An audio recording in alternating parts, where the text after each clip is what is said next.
Dumsor was back into the country. Tonight, we'll probe the Energy Minister's explanations and assurances and get to give you a better appreciation of what's really happening in the country.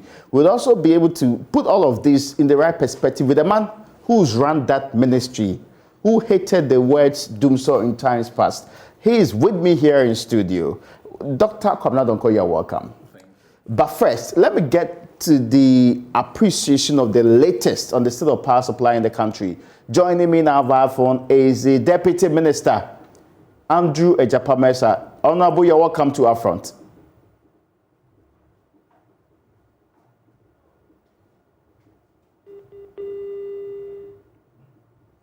Well, I'm sure we should be able to get him back and start the conversation, but let me introduce you to this conversation in a way that's interesting.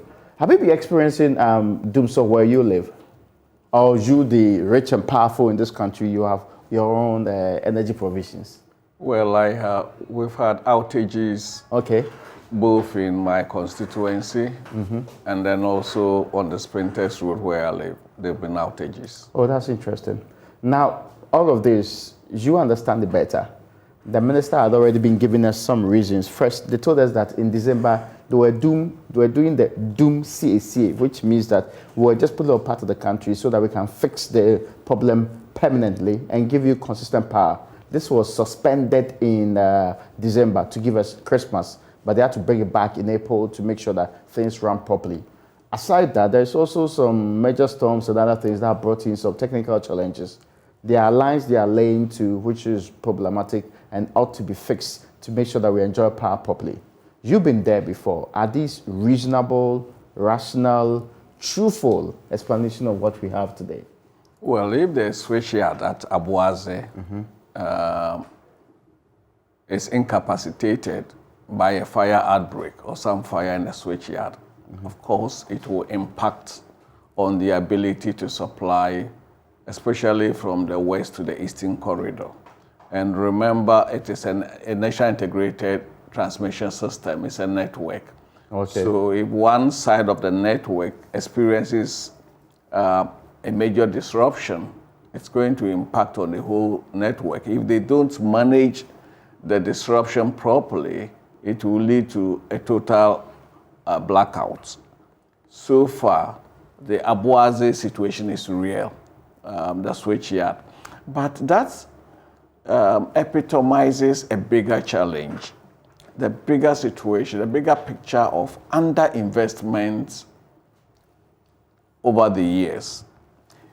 When you underinvest, your assets are stretched very thinly. And therefore, when one asset goes out of sync, your ability to control that situation is minimized. If we had enough investment, we could easily reroute power from other areas to meet the challenges to take care of the challenges of a particular switchyard, which would normally serve a particular geographical area.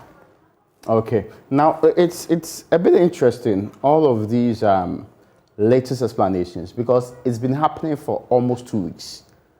Sometimes they give us some explanation to why it's intermittent and localized in certain areas. But there seems to be an admission on the outward that there's a problem and that we are seeking to get around this problem. On one side, there's also the suggestion this is routine and that it is our way of making things better.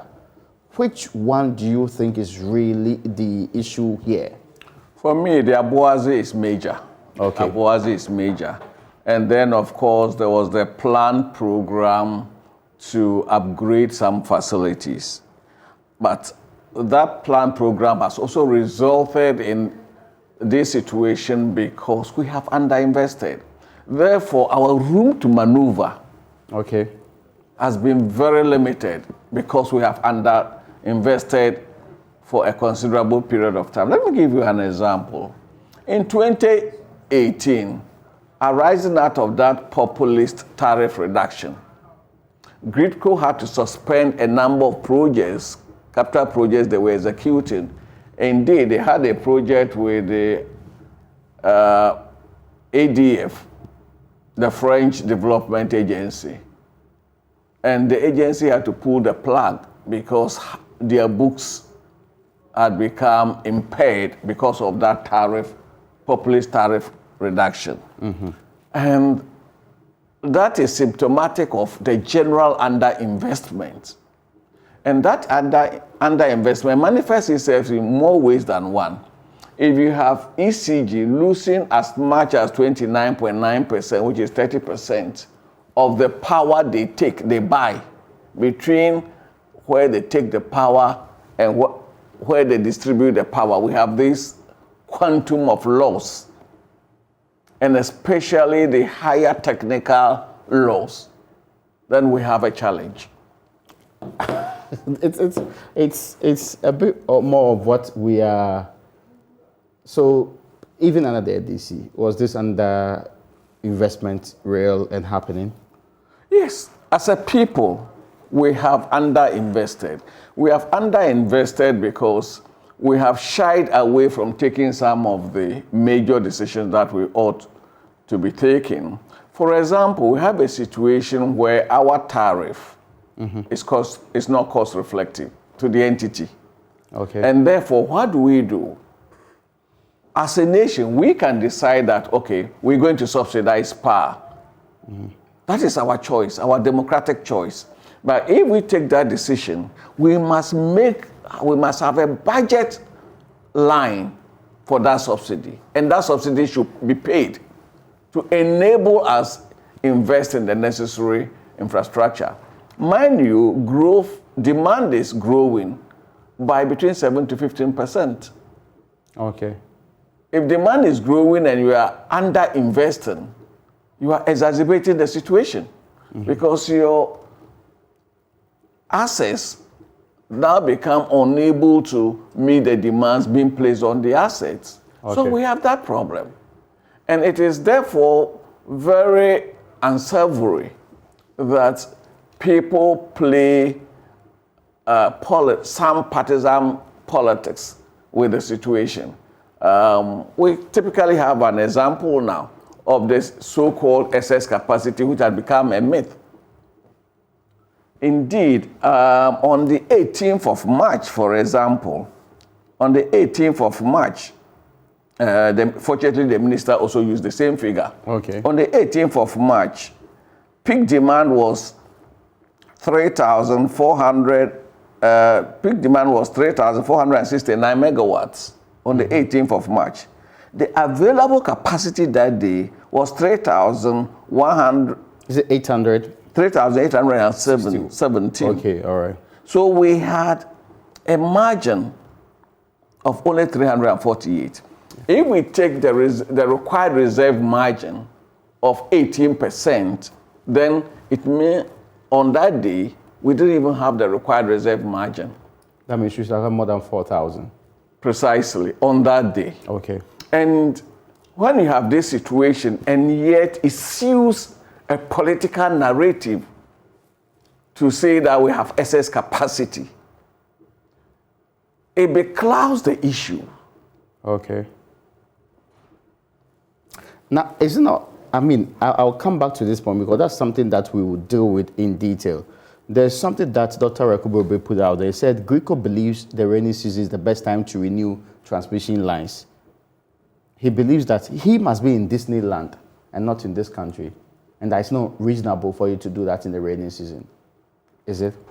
Oh, I agree. The rainy season is not the best time to do that. However... So is it justified for them to do it now? No. However, if you have a program that is out of your control for reasons of finance, for reasons of timing, will you have to say, okay, let me wait and only do it in a particular season?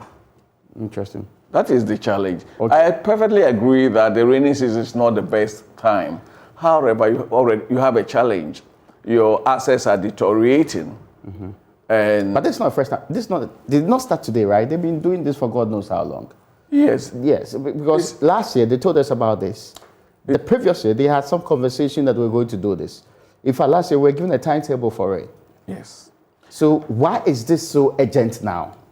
It becomes more urgent with the passage of every day. Because on a monthly basis, demand is growing. Okay. And for how long can you postpone? Mind you, the whole energy sector is also cash strapped. And that is one of the arguments that hurts me, that the discussion has never been on ESLA. What have we done with ESLA funds? Okay. If the energy sector is still cash strapped, notwithstanding ESLA. But that is another discussion. But that should focus our attention. The sector is cash strapped. Let me give you an example. When PDS took over the management, the concession of ECG, there was a major difference. The government of Ghana, the Ghanaian state, committed itself to automatic quarterly adjustment. And that if we did not adjust quarterly, and there was any negative impact on the financial operations of the concession, the government of Ghana, through Ministry of Finance, was going to pay PDS. I see. There was an agreement. Are we doing same to ECG? No. They said they've been trying to get this thing done for God knows how long. What's not happening? Yes, because we are prepared to pay the private operator for our unwillingness to adjust tariff, but we are not prepared to pay the state-owned operator for same. And then we turn around and say this company was doing better. I am not saying that ECG is the most efficiently managed entity. No, ECG has major governance issues. The number of directors, the number of general managers, I just think there are too many. However, who appoints the management of ECG? The way we appoint chief executives, the way we appoint boards to run state entities, it's become jobs for the boys. And therefore, that keen commercial sense really is not there. I see. And therefore, it becomes our collective problem. And it's not just ECG. Do they deserve a tariff review now? I mean, not only ECG, the sector. The Greco will come with their own. The other sector players will come with their own. Let's be fair. The last major tariff review was about 2 years ago. Since then, what has been the deterioration in the exchange rate? Mind you, the energy sector is forex dependent. Indeed, most of their payables are dollar denominated. Okay. Their receivables are CD denominated. So on the basis of the deterioration of the exchange rate, which in itself is a reflection of the failure of both monetary and fiscal policy, they have a right to demand a review. But that is just one. If you take the consumer price index, if you take the salary adjustment, etc., if you take the cost of fuel, which is passed on to them eventually, are we saying that things have not changed in the last 2 years? Which private company has not had to adjust prices in the last 2 years and has remained static? But not long ago, they cut back on prices, right? 2018. Yes. They gave us some freebies. We were supposed to, even after that, yes, into COVID. They cut back, and later on in COVID time, they gave us some freebies, right? Well, is there any free lunch in life? My point is that we actually had a COVID levy act to recoup money for all of these things. To recoup money. So yes. So was it a freebie? Running for a very long time. Was it a freebie if you're not paying for it?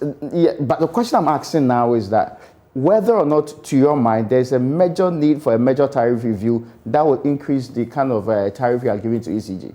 Yes, there is a need for a major tariff review.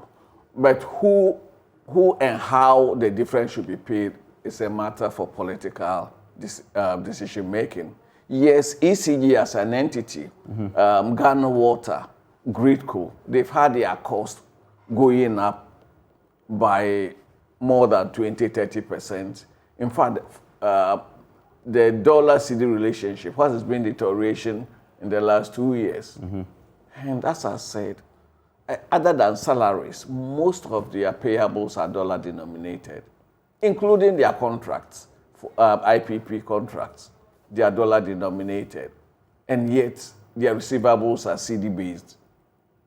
So that in itself creates a disequilibrium. That's interesting. Now, there's this question that many would ask now. You did not say that there should be even an increase of 20 or 30%. No, I'm not saying that. Yes. I'm not saying that. I'm just stating that, yes. But do they deserve 20, 30, 50%? Well, the numbers will determine. You see, there are two things. First of all, we want the entity to be profitable. We want the entity to be efficient. We want to inject... More important, we want power. Yeah, we want to inject assets into the operating system. And injecting assets means injecting money. That is one. Where the money is going to come from, it's a different business. For example, ECG is 100% owned by the Ghanaian state. Okay. If you're a shareholder, there are normally calls for capital injection. Rights issues, they are done. Okay. So the Ghanaian, the shareholder, has a duty and a responsibility to inject capital into the entity. How urgent is this need to give them more money? Well, the shareholder has to inject capital. I'm asking whether it's urgent now it's more than urgent for the shareholder to inject capital. But this you're saying government, you're saying we the people, right? That's basically what you're saying. Yes, so you see, one, there is a need for tariff adjustment. Okay. Let's look at the numbers. Are the numbers static? Adjustment can be whether or not increase up or decrease. down. Yes, that is what I'm But saying. what are you sticking with? An increase for them? For ECG as an entity, and then I'm distinguishing between ECG and the consumer. ECG, Gridco, Netco, as entities, their operating cost has gone far higher than it was 2 years ago. That nobody can dispute. And therefore, they need some funding, capital injection. How the capital injection is packaged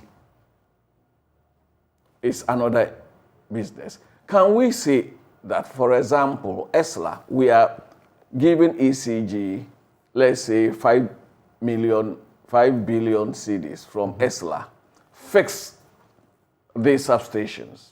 We are giving VRA this amount. We are giving Gridco this amount. We are giving Netco this amount.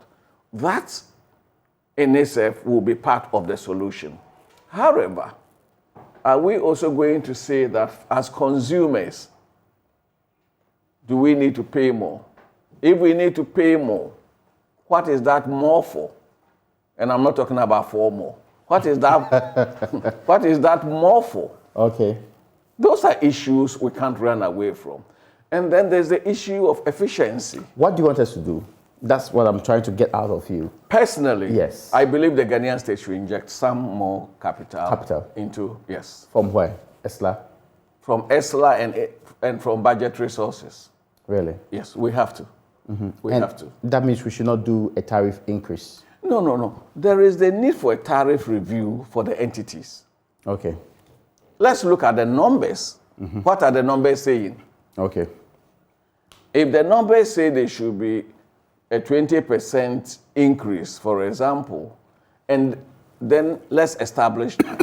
Can the public, can consumers pay the 20%? If they cannot pay, the state should subsidize. But that should not deny the entities of the appropriate rate as a business. Now, there's this point, though, that's been asked that they are trying to collect more money. They've actually set up some task force that's collected already 30 million. You in Parliament, those in the ministries, even Yoko, they are all owing. How can they get these things back? But that's a step in the right direction, right? Well, this is not new, and it doesn't impress me. Really? No, it doesn't impress me. It doesn't impress me because we've always known what to do, and we've always failed to do that. For example, in 2015, just before I exited, I directed that all of these public institutions should be put on prepaid metering. We put the Ministry of Power on prepaid. Did it happen? Yes, the Ministry of Power is still on prepaid. Not the Ministry of Power, the other ministries. Yes, that is the Ministry of Finance today is on prepaid. Really? Yes. So how come they owe? Ministry of Finance. Yes. They may owe not for power they have consumed, but they will owe for power others, MDAs and the rest have consumed. That's interesting. Yeah. Look, I even took the decision that even for our hospitals, apart from critical facilities like the operating theaters, like the wards, like the laboratories, and probably the morgue, all other parts of the hospital should be put on prepaid. Bungalows, administrative buildings, they should be put on prepaid. But I'm told going for prepaid is also capital injection, right? We don't have the money. If we don't have the money now, how can we get those things done? Excuse me, are we not buying meters? Ordinarily, we are buying meters. Really? Yes, we are, because demand is growing, and so we have to bill. So ordinarily, we buy meters. So why can't we then put prepaid meters? For example, University of Ghana, the University of Ghana owes about 33 million cedis. God. Apart from the laboratories, and probably lecture theater and the hospital, every other building in that university should be put on prepaid. Put administration, put the Vice Chancellor's office on prepaid. Look, when I was at the Ministry of Power, we were having this critical meeting when our credit ran out. Oh, I see. Yeah, so we quickly had to run and buy. The minister, when he was doing the press engagement, there was power off at the Ministry of Information. But please give me a second. Let me go back to that Deputy Minister of Energy who I was supposed to speak to earlier. Andrew Ejapamesa, you're welcome to UPfront. Hello, can you hear me, sir? Yeah. Can you hear me? Yeah. I mean, if you can hear me, let's start with what the current state of the attempt to restore power to the affected areas is. What's the latest update? Have we restored power to all the affected areas from yesterday?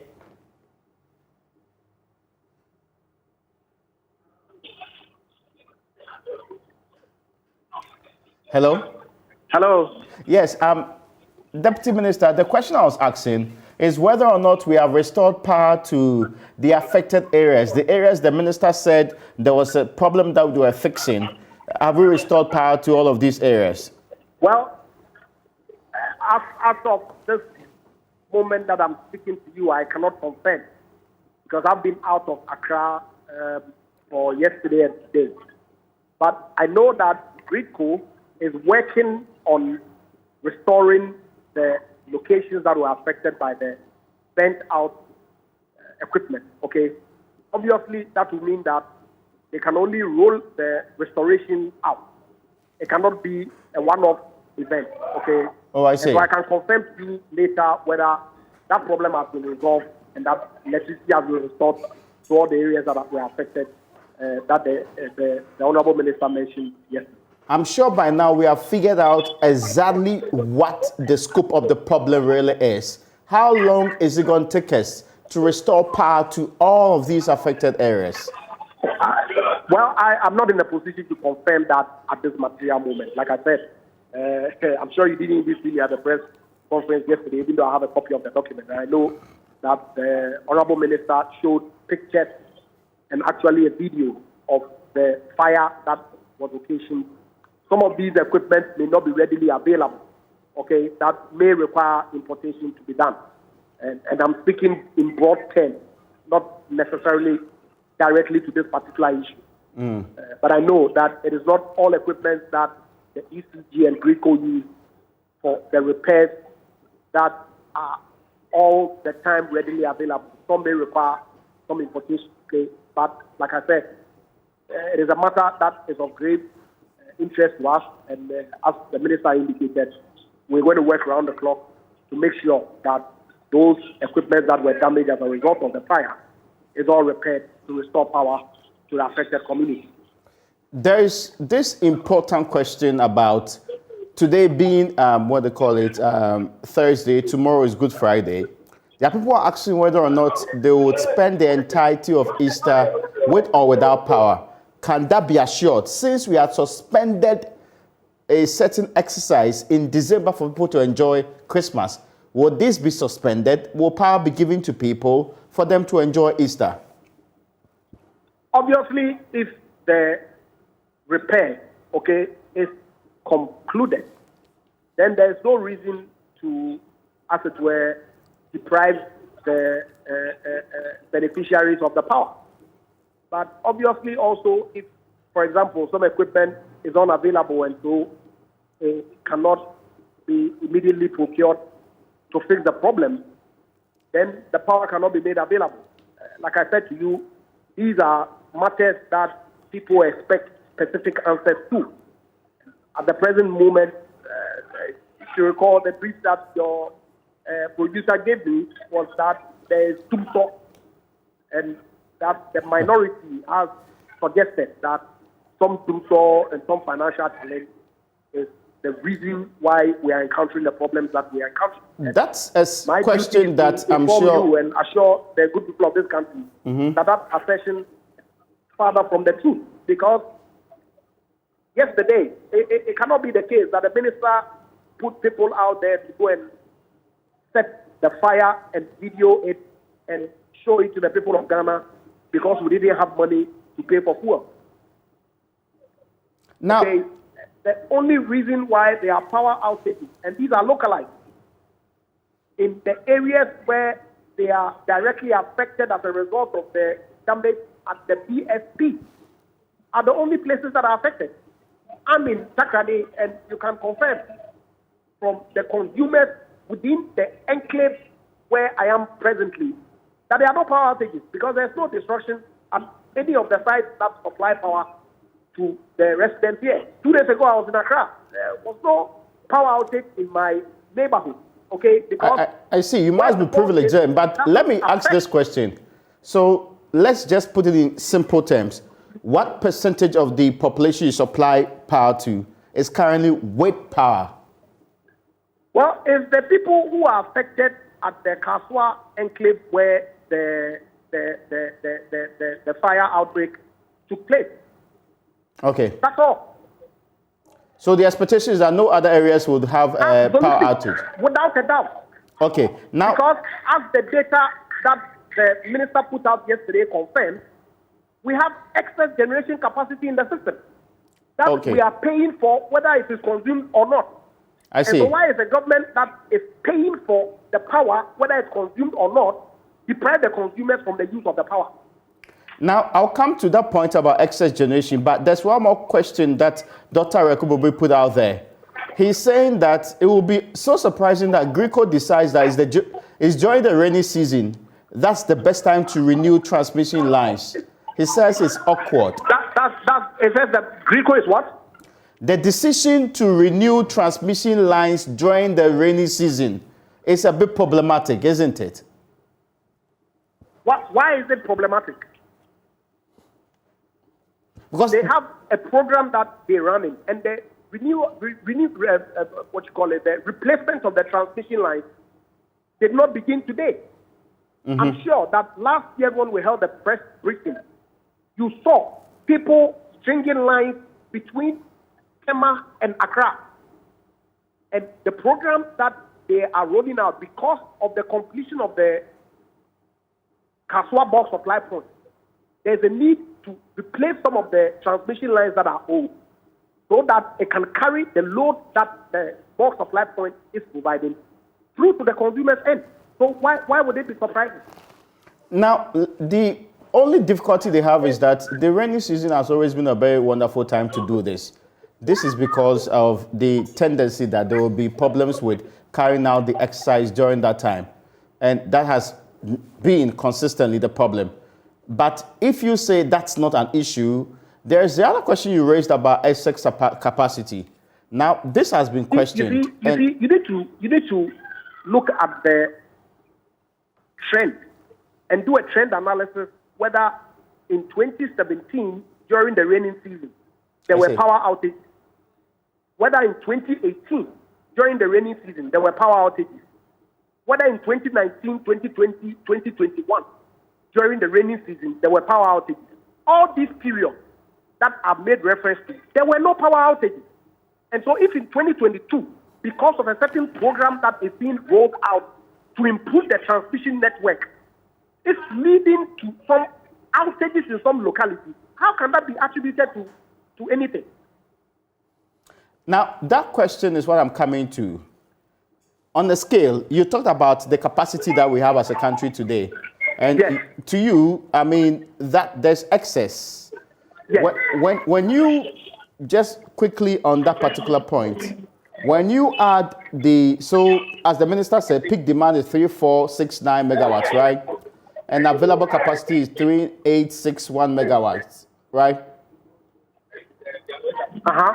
Yes, when you add the capacity that ordinarily is expected here, the reserve margin to it, what does that come up to the peak demand? You see, don't confuse available capacity on the day to installed capacity. Because several factors can influence the power that is transmitted on the day. Mm-hmm. Yesterday, if you follow the press briefing, the minister was categorical that our installed capacity as of 2021 is 5,388 megawatts. Okay. Now, on that particular 18th March, when we attained our peak load of 3469, the available capacity on that day, what then that means is that was the power that was available that Gridco had requested to be dispatched. Because every day, based on the demand projection, Gridco and the power producers decide on which power that ought to be dispatched onto the grid line. Let me what they not interrupt you, but forgive me, I need clarity on this point. Sorry. Yes. Yes. The Honorable Kwamnadonko, the point about the available capacity, is it true? No, I think the minister, the deputy minister, is probably mixing a few things up. Available capacity is what is available to be called. Okay. It's what is available to be called. It is not what Gridco requires. It is what is available to be called. And therefore, on that particular day, that was all that was available. Okay. Gridco can only call in available capacity. You see, there is this... What do you respect? Is the available capacity to be called, is it a static figure or it changes on a day-by-day basis? It is not a static figure. If you go to Energy Commission, they will give you ordinarily the available capacity for about a two-week period. I'm saying that the available capacity changes on the day-by-day basis. I have just stated that it's not a static figure. So what's the issue? Excuse me. Is it in doubt that our installed capacity is 5,388? Excuse me. Please give me a second. Yes, you would respond to it. If you want to talk about installed capacity, if you have a car with the speedometer saying 260 kilometers per hour, does it mean that car can go to 260 kilometers per hour? Senior, with all due respect. No, please, let me finish. All things being equal, no. Install capacity. Let's take a good example of Akosombo Dam. Akosombo Dam has an installed capacity of 1,020 megawatts. Right. If we will run Akosombo capacity normally between 600 to 800 megawatts. If you go anywhere near 900 megawatts and above, in the course of the year, you compromise the reservoir. There will not be enough. There will not be enough water in the reservoir, especially in the dry season, for all year round running. Okay. And that is why install capacity is only a potential. And that potential is not also realized. You don't operate plants 100% flat out at installed plant capacity. That is not done. And that is why we also have another factor that we call dependable capacity, which is also different from available capacity. And dependable capacity is also an estimate, recognizing that you cannot operate these plants at installed capacity. So, is it clear to you now, Honorable Deputy Minister? Nothing is clear to me at all, because you see. So, what's your contention now? What's the difficulty now? Hold on. The truth of the matter is that as we speak, Ameri has not been turned on for almost a year. Is it available or not available? Is it part of dependable capacity or not? Because the machines are not small, but it is not required. And there's not been Dumsor. If he finishes. Okay, yeah. Now, yes, you wanted to respond to that. Yes. We've taken Ameri out with the intention of relocating Ameri. If you count Ameri today as part of installed capacity, is Ameri available? Of course, if it was needed to generate electricity, it will be turned on. Please. But because it is not, of course, Honorable Minister. They haven't even completed the civil work at the Aomasu place to move equipment from Abuazi to Aomasu. Honorable Minister, with due respect, you do not decommission and recommission a plant but Ameri has not been decommissioned. In a month. A title transfer Excuse me. to the government of Ghana. It has not been decommissioned. So yes, he said it's not been decommissioned. That's what he's saying. That it's not happened yet. It's not happened yet. Yes. And yet it's not available. Because it is not required. Because to we don't him it's need not the power required. from them. You see, as we speak, Ameri has not run because it's the cheapest of the plants now if you have to keep a plant not running. Okay. Because we have paid for it 100%. It is ours. If you don't run it, you don't pay anything. Okay. So if for any reason, that is why we have the luxury that we want to relocate it. That is why we have the luxury. Okay. The only reason why the decision was taken to relocate it, it's not because of any luxury. It's because if you move it to the middle belt, then it provides great stability to ensure that in the event that we goes down, okay, then Ameri can then support the transmission in that area and reduce the outages that the residents within Kumasi and its environment suffer. Honorable Minister. The matter is that we have excess capacity. Honorable Minister. I don't know why. Honorable Minister. Honorable Minister. Capacity that we have. Honorable Minister. I get you. Just one more point, because this is all to get the point about whether or not we have. Honorable Minister, if we had not finished paying for Ameri, could we have had the luxury of saying we were going to relocate Ameri to the middle belt? I'm not saying. That's beside the point. No. Because I'm making a point. There was a contractual. You see, all I'm saying is that. 5 years. Okay, so I need to listen to one. Please let me hear him finally on this point before I come to you. Under the BOOT arrangement that you signed. And I'm saying that, yes, to the extent that it is not required presently within our generation mix, because we have sufficient enough power in place. That's why a decision was taken to move it to Kumasi to help in stabilizing the grid there. That's all. But you disagree that it's because we have sufficient power in place that we are moving this. There are two issues. It's conflating two issues. Okay. One, it's not a sudden realization that we need generation up north. Okay. Or the middle belt. Bui was originally meant to serve that purpose of stabilizing the grid. Bui is problematic. Bui is problematic because even though it has a headline figure of 400 megawatts, it is only a peaking plant. And therefore, it cannot be used fully for that purpose. It does not fully meet that need.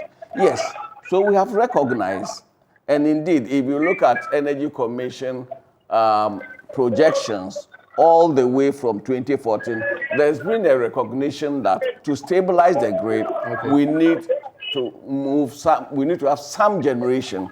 Indeed, if you remember, there was even an attempt to do a waste to energy project in Kumasi, even under President Kufuor.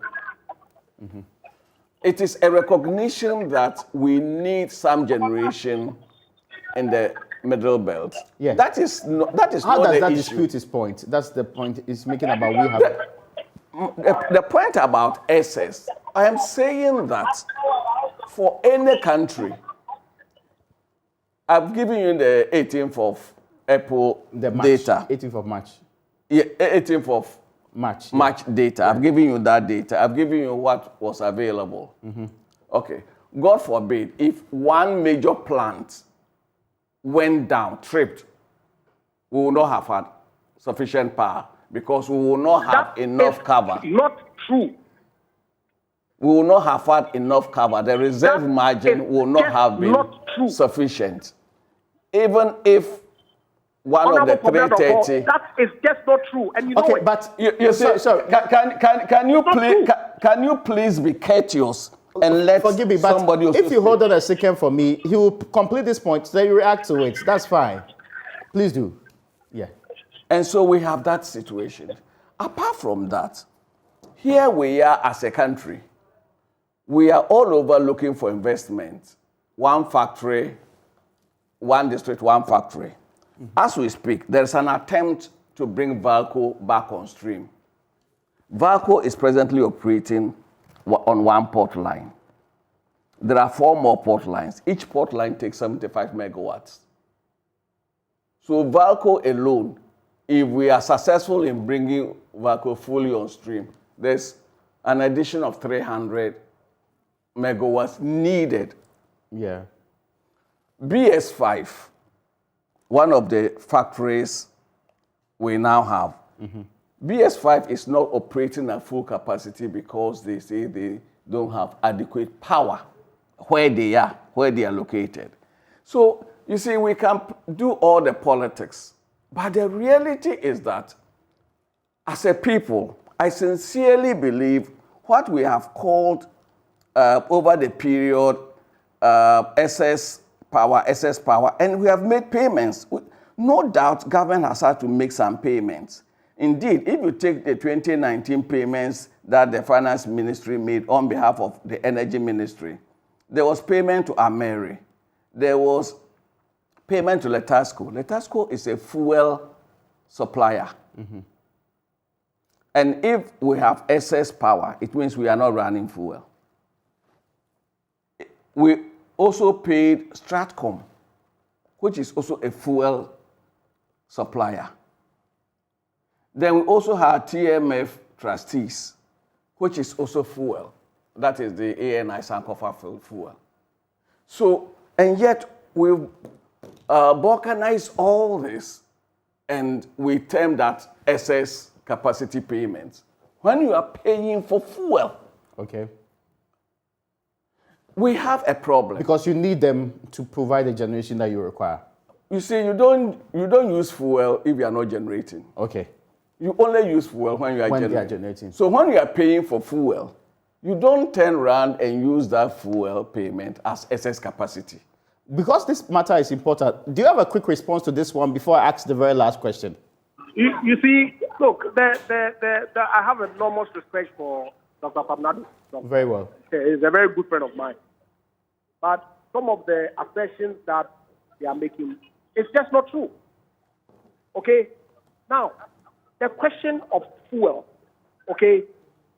If you contract a power producer that produce 200 megawatts of power and I will pay whether I consume it or not, and that fuel is a pass-through, what it means is that you ought to provide them with the fuel at all times. Okay? Regardless of whether they generate or not. And the fuel that you supply to them has to be paid for. Now, the payments that he makes reference to, he made reference to TN trustees. That is the actual, the Sankofa gas that is paid for to power the car power ship that is sitting in second lane. Okay? So if you talk of excess power being available, what they are failing to disclose to the people of Ghana is the net of all the power that is available, both the ones that are on the traditional hydro and the independent power producers that we have contracted to pay. Okay? Because if you, for example, have a take-or-pay obligation with car power to purchase the power, and you are also giving them gas as a pass-through that you are purchasing from the E&I group, okay, you cannot run Akosombo and leave car power sitting. Because if you don't consume the gas, that in itself has huge implications.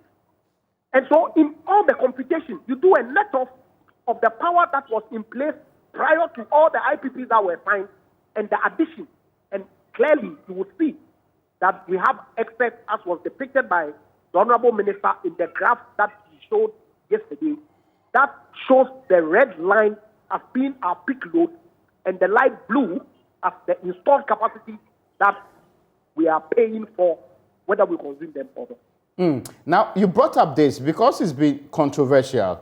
There is a single question, though, about the breakdown. This referenced 17 billion that the Vice President talked about. Can you give us the outlines for each year from 2017, which culminated into this excess capacity payment of some, 17 billion? Can you give us that detail? Absolutely. And if you give me a minute, I'll open the document on my phone and share all the figures with you. Okay? Or better so, I can forward it to your producer immediately I finish this conversation with you on the phone that I'm speaking on. Granted, 1 minute is not a big deal. Hold on. You will see clearly from the tabulation that they are payments that were made directly to the IPP and payments that were made to fuel suppliers that are associated payments for the IPP agreements that we signed. I fail to see how anybody doesn't recognize that if you are supposed to provide fuel to IPP that are on a take or pay basis, all associated costs would be part of the cost that you would have to recognize. Now, so this point is important because, the finance minister was in parliament last year and talked about some payments of 5 billion or so to the IPPs, which included excess capacity and other forms of payment too. So many are wondering, how did that jump from 5 billion to the 17 billion? If you look at the document that the finance minister, the question that he answered, he made reference only to the IPP and the payments that were made to them. AXA, Car Power, and I believe Ameri. That's it. He did not include all the associated payments that were made as a result of these IPPs that government had signed. Really? Okay. Now, I'm happy you are getting me the details. We have some time left. Related to these excess power and associated payments that the Vice President put out at the 17 billion. Yes, I'll come to Dr. Kamladonko's view on this particular matter. But in the next minute, since you are looking for the details, if you get them, we can proceed with you giving us the breakdown of it. Yes, please. You see, if you take the power purchase agreements, what we have is, if a plant is not producing because we have not required it to produce, we pay a capacity charge. And if it's not producing, all we pay is the capacity charge. Okay. That capacity charge does not come with fuel because it is not producing. So we can't be paying for fuel? We can't be paying for fuel if it's idle. But the minister is very convinced we are doing that. You can't pay for fuel if it's idling. You have your car. If the car is not running, you pay for fuel. That is the capacity charge. That we pay. Okay. Then let me ask this simple question. As we speak, the car power agreement has been extended. We have excess power. We don't need. Why do we extend? As we speak, the AXA agreement will expire next month.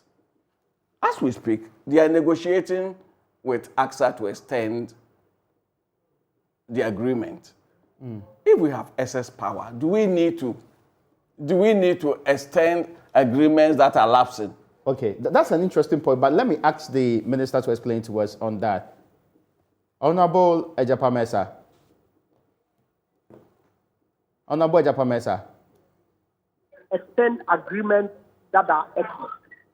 It's surprising to me why my friends in the NDC keep making references.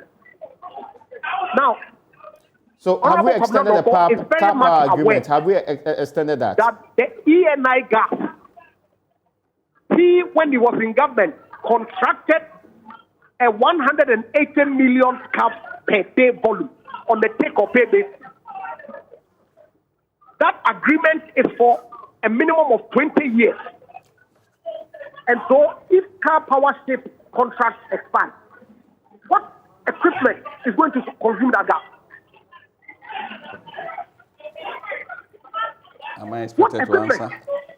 And so, look, let's have an honest, dispassionate conversation about these matters. I'm happy you answered that. It may be a policy choice that you made that, look, create a certain pool of power regardless of the cost. Because, as they always say, your intent was probably to export it until you left power. Okay? You didn't put the grid lines in place to facilitate that export until you left. Justify your position. Sorry. But the truth of the matter is that all the fuel sources that we're making reference to, Atuabo gas, which the foundation gas volume is actually even depleting in December. Beyond that, there's the ENI gas, which you contracted as the most expensive price in the whole world. That necessarily government of Ghana has to pay for. And so, Honorable Ejapamesa, I moved from Tema to Takrade, Section D, in fact, to then take that gas, and because the tenure of the agreement is 10 years, and of course, the gas is going to be because we are expanding this, and I have to wrap up on this conversation. The agreement on if you can hear me. Yes, Honorable, I just want you to give us the details of the outcomes for the 5 years, culminating into the 17 billion. Then we can wrap up this conversation with that. Okay.